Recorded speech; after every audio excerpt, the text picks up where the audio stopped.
kusina. Red velvet naman ang ating gagawin. Diba? Ito naman yung kaganapan dito. Yung after na mag-bake nito, marami na naman siya nagmumultitask. Gaya nito, naglalabada. Pero nung pinapalamig ko na atong sponge natin, nakapag-grocery na rin ang person. Diba? Calculated na niya ang oras kasi nga, iyan lang naman ang pa-order ng person. So, ayun na nga.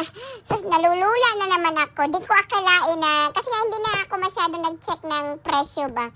Yung milk pala, nagmahal na naman. Natulala tuloy ako kanina. Akala ko nung pumunta kami yung sa ibang shop ba, akala ko, doon mahal.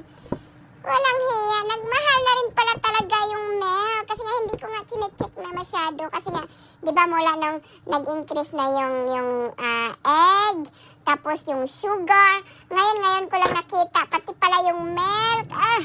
Parang yung mga main ingredients na kailangan ng person sa mga kanyang pang-baking. Nagmahal na pala lahat. Tapos bakit yung iba kong customer kung makapagsabi ba, ay nagmahal na pala? Hindi nila na yung konting nagmahal na rin pala.